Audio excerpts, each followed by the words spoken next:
Ladies and gentlemen, welcome back. This is episode number 19 of the Coarse Grind Podcast, 1 year past legal. Oh, what a wonderful feeling it is. My name's Sean Rossler. I'm your host, your guide to all things culinary for the next 30 minutes, maybe a little bit short because my guest today is insanely busy, and once you hear his pedigree, you're going to know why. 19 episodes, it's starting to get to a point where the numbers are truly unbelievable to me. I say it every now and again, but seriously, I mean it. I thought this was going to be a fun little venture, the Coarse Grind Podcast, with a couple of chefs, some you may have even heard of, and that's it. It was going to be a fun thing, and I'm out. As you can see, or rather hear, if you're a listener to the program, or if you've even gone to the YouTube channel, it has truly taken on a life of its own. And, another first is going to be coming your way tonight. Chef Testants, I've done it. Runners-up, yep. Local celebrities, totally done it. But I've never had the top chef, the winner of their season, until tonight. And stoked as hell, ladies and gentlemen, is an understatement. Tonight's guest realized he wanted to become a professional chef while studying to become an astronomer. After graduating with a Bachelor's of Science in Engineering Physics from the University of Colorado, he decided it was time to turn what had been a side job into a dedicated career.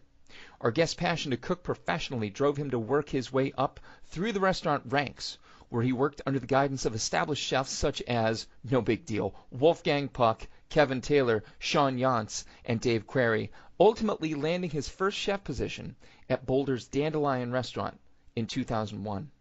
Following his time at Dandelion, he joined the Big Red F restaurant group, where he worked as sous chef at Zolo Southwestern Grill and then moved to Jack's Fish House to serve as executive chef from 2004 to 2010 since his tenure at Jack's. Our guest has taken his culinary skills beyond the walls of a restaurant and back into one, expanding into a variety of food realms, as in 2010 he joined forces with branding expert Laura Rice to launch Street Chefs, a food truck concept showcasing global street food. But presently, he brings his spectacular pedigree as well as Top Chef title to Black Belly Catering and Black Belly Market, farm-sourced custom menu catering group, and restaurant bar/butchery as head chef. Among all of this, as if he's not busy enough, and you're going to hear it in the background because I love the sound of a busy restaurant, among all of this, he has found time to be a guest on my humble podcast, and I consider myself beyond fortunate for yet another first, the Top Chef. Ladies and gentlemen, and everyone in between, my guest this evening, the chef genius behind Black Belly and the top chef of Top Chef Season 5, New York, Chef Hosea Rosenberg. All right, Chef, welcome to the podcast. How are we doing today, sir? It's been a crazy morning already, but I'm good. Crazy morning. Awesome. Well, probably not awesome. All I saw was bread emergency, and I already felt clueless, so we won't worry about that. Just to give you an idea of the interview, we're going to start with starters, where you came from, how you came up. We'll go to mains, what it is you're doing now. And then we'll hit up afters, a little bit more out of the box, a little bit more unconventional questioning, but hopefully you'll have a good time with it. So without further ado, Chef Hosea Rosenberg, tell me about where you grew up eating and how you grew up eating. Were you a picky eater? I had an interesting childhood. The first 7 years of my life, we lived up in the mountains, pretty much self-sustained. My dad raised goats and chickens, and we had a huge garden, basically a farm. And we didn't go to the store a whole lot. I spent the first few years of my life just on goat's milk, not on cow's milk. And my mom would make cheese, and some of the other neighbors raised animals as well. So there was a lot of stuff just coming out of the ground. But then my parents split up when I was 7, and my mom moved us into town, and I guess I started eating a little more conventionally after that. Cool. So you kind of got the best of both worlds early on. Yep, I guess you could say that. And certainly, I think you're probably, you could say you were one of the first to be backing farm to table, if not by choice. Yeah, right. Right Absolutely. on. So who would you say growing up was your greatest culinary influence? I never really got that interested in cooking until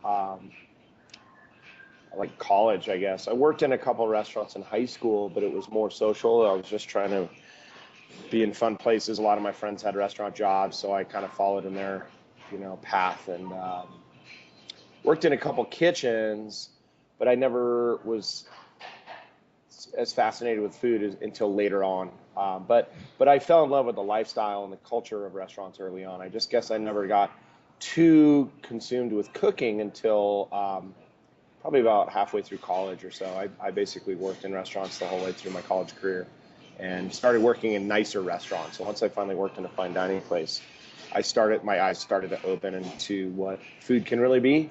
Rather than just heating things up and putting it on a plate, there was a lot of artistry going on, and that really fascinated me, and that's when I started getting into it.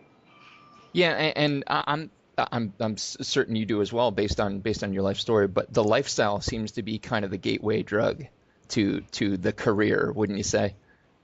Yeah, absolutely. Well, at least in my time, I'm a little bit older than a lot of these young up and coming chefs now, but at the time, especially in my early 20s, it wasn't cool to be a chef. There weren't really any TV shows other than like Julia Child and Jacques Pepin and that Cajun guy, I forget his name, but Justin it wasn't Wilson. something. Is that his name? The old guy. Yep, you So got it. I throwing guarantee. all this stuff in.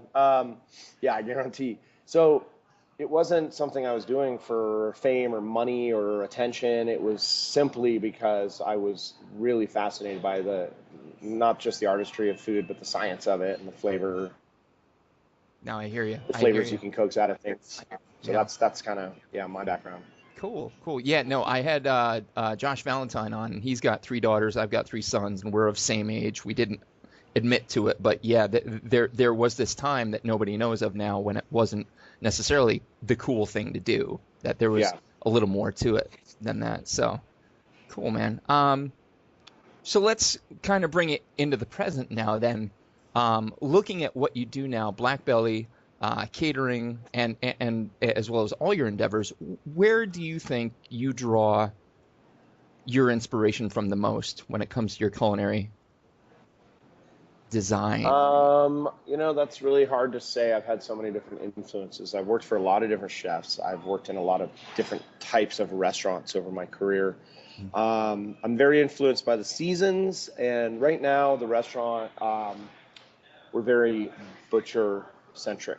I've got a few in-house butchers, and so we're constantly trying to create new things with meat and whole animal, and getting really creative with that, like trying to pair interesting or often overlooked cuts and parts of animals and pair it with seasonal produce.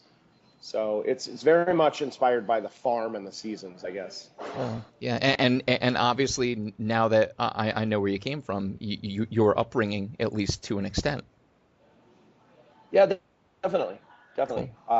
It's just, but it's cool because it's always in flux. Like things are always changing, and that's what I love about it. It's a very dynamic atmosphere in our restaurant and then in the food world in general right now, that people are constantly, bringing new things in the lexicon, and I love that because you're always challenged. Yeah, and absolutely. And speaking of food in general, do you think there's something that's about to break out as what the industry would consider the next big thing? Do you think something's on the cusp right now? I mean, there's so many people experimenting with so many things. It's kind of hard to say. There's the whole side of it where people are pushing the scientific boundaries of food, using a lot of high-tech techniques like compression and using liquid nitrogen and centrifuges and all that sort of thing. So I think you'll see that move more mainstream over the next few years, where more and more people have like sous vide circulators in their house and understand a lot of those techniques that just 5 years ago it was total foreign language to most chefs, much less people at cooking at home. So I think just the technical advances catching up with everyday cooking is probably the big trend that's happening now. Yeah, that's and I forget what e-commerce site it was, but I just saw a sous vide machine like for sale on a not culinary specific site, and my head kind of reeled from it. But then you have to realize, like, holy shit, this is in the mainstream. People see this. People understand how it works. Right. So, Totally. right now.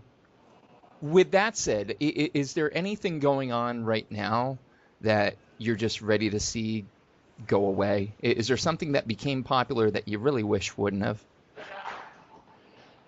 I And you can be honest. Well, no, there's certain things that I've seen enough of. I think a lot of like the spherification, like people making caviar out of every single last ingredient they can think of. Hmm. Certain technical, as much as we're advancing in certain areas, I think we're seeing a lot of redundancy in other areas. So there's some chefs out there that are using some of these techniques just for show, and it doesn't necessarily add flavor or interest to me or to the dish. And um, I feel like a lot of people use these like tricks as a crutch when they're not really adding anything great to the plate. Right, right. It's right for sure. To go back to the next big thing, one of the next big things that we're seeing here, and I'm from a, smaller area in central Pennsylvania, so really not even worth mentioning, but we're just now getting a farm to table restaurant, and a lot of guests on the show reference farm to table as the next big thing. Huh. Do you feel like it's still emerging? Do you feel like it's at a good point, or do you feel like there's like a long way to go still for farm Well, to there's still a table? long way to go. I mean, it's something that we've been doing for the last 3 years, like almost exclusively. So I feel like for me, it's not new and it's not cutting edge because, or trending because it's something that we're totally immersed in. We cook very seasonally. We work with a lot of local farms. We grow a few things of our own on our farm. We do a lot of events outside at local farms, and like I said, our food's very seasonal. So that to me isn't a new trend, but it's certainly catching on more. And I think a lot of people don't totally get it because there's a lot of restaurants out there that, in my opinion, sort of fake it. Hmm. They get one or two organic or locally grown ingredients and they start saying that they're a farm to table restaurant, which I think is, entirely untrue. I know some farmers who, get really upset with even local restaurants around these parts where they buy one or two things here and there, and they put on their menu and their website like, oh, we buy all our produce from these farms, and it's a lie. So I think a lot of it's really hard to hold people accountable for telling the truth on their menus.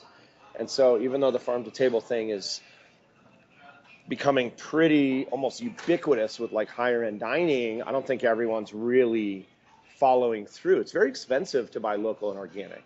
It costs a lot more than it does to buy conventionally grown produce. Hmm. And so I think a lot of people sort of fake it by buying like maybe 2 to 5% of their produce from local organic farms, but then tell everyone that they buy local and organic, which in my opinion is just misleading. For sure. Now, and I, as a consumer alone, agree. And there's so many benefits, I think, to the farm to table movement. Even as a layperson, one of the biggest things is to help the local agriculture, thrive. There's a lot of farms around here. For having not much else around here, we have a lot of farms, but very few of the local restaurants want to source them, and so they suffer for it. Um, not to mention the local flavor, just in general, to know the area, to know your food, I think is brilliant, brilliant. Right. So with that farm to table concept in mind, since your glorious season 5 victory on Top Chef, you've moved on to Black Belly Catering, which, just to reference real quick, your season 5 win.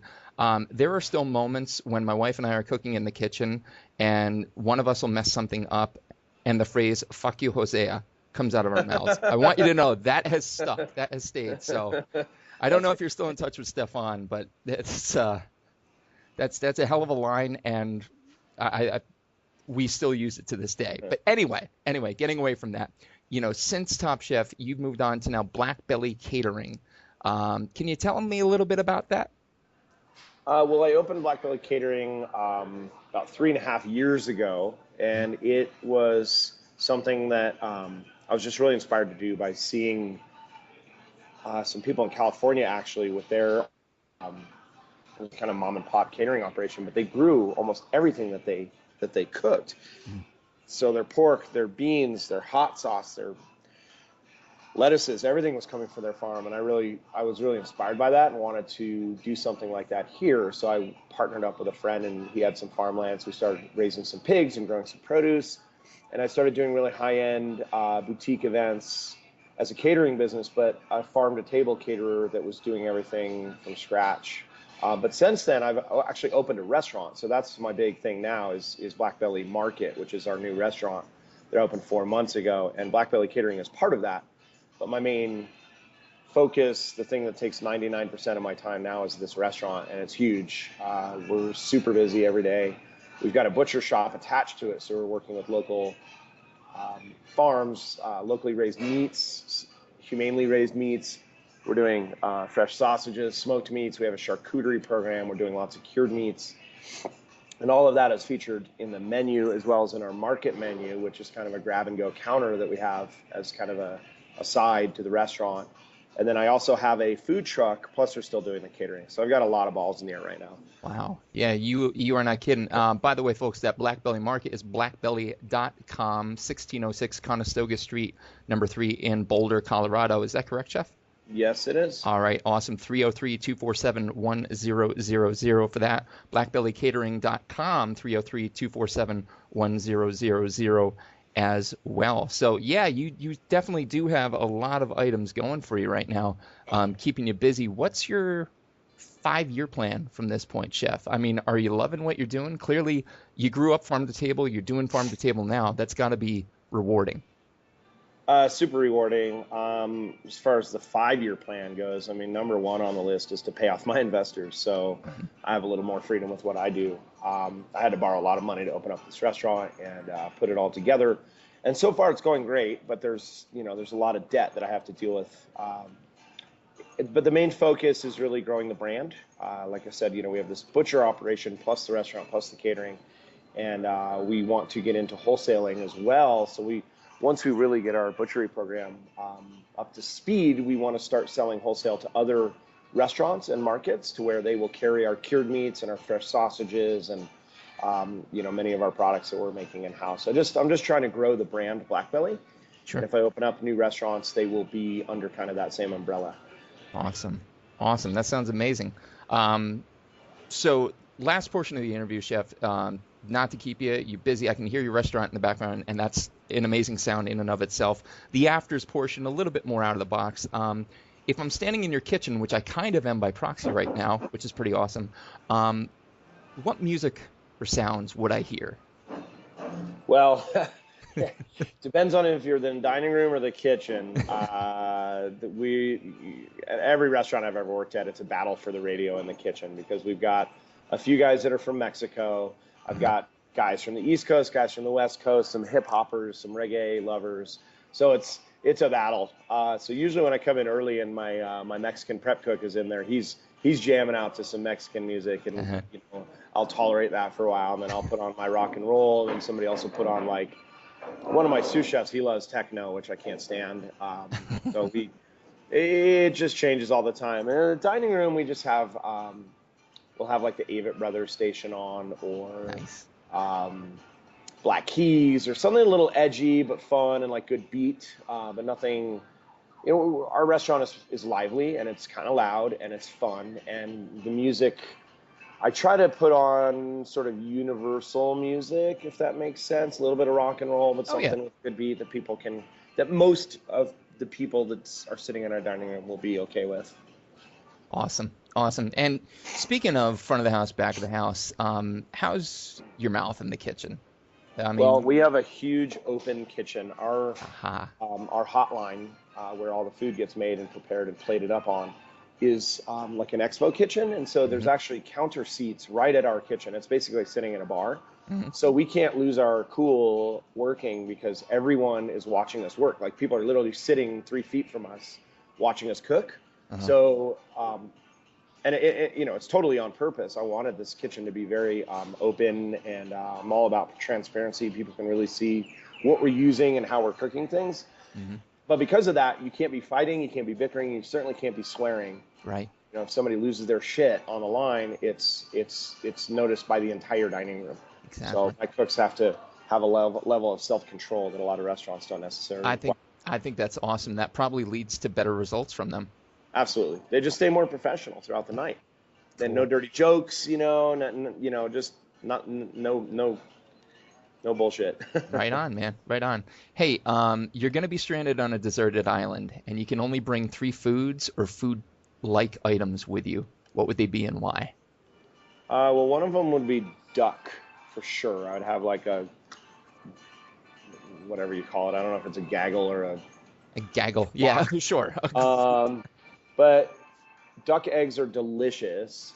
When you cook duck, there's so many different things you can do with it. The fat is incredibly tasty and useful for cooking in, for confit and that sort of thing. And I just love duck to begin with. So duck would be a huge thing. I'd have like an herb garden. I don't know if that counts as one ingredient. Yeah. If I can only have one ingredient, one herb, it would be thyme, I suppose. But if I could, I'd just have like a bunch of little herbs growing.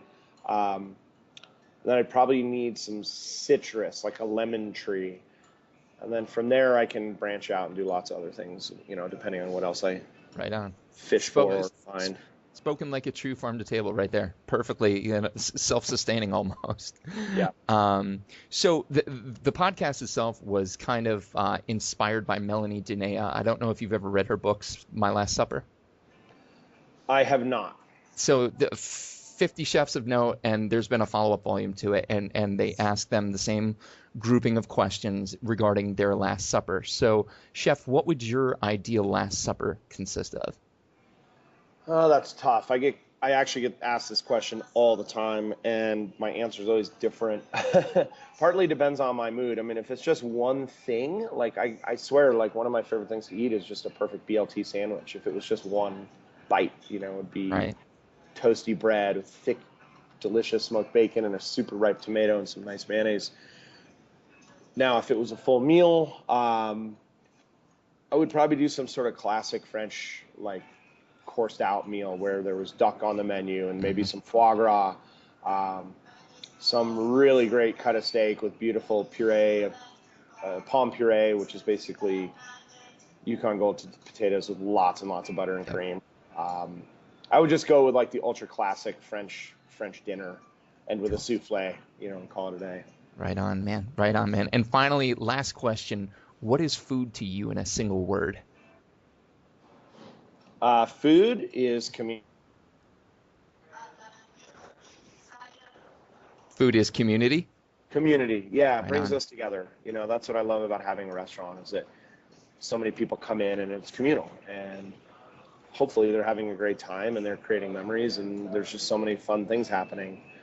So that's what I love about food. It brings people together. Right on, man. Well, hey, listen, Chef, I know you're busy as all hell. Thank you so much for taking the time to meet with me today.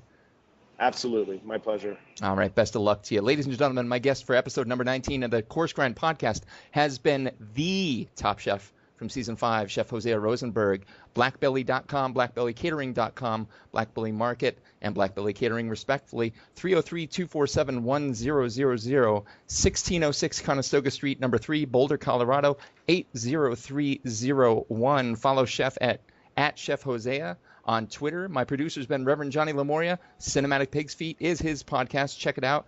And I've been your host, Sean Rossler. Episode number 20 coming soon. It's going to get weird. Stay tuned.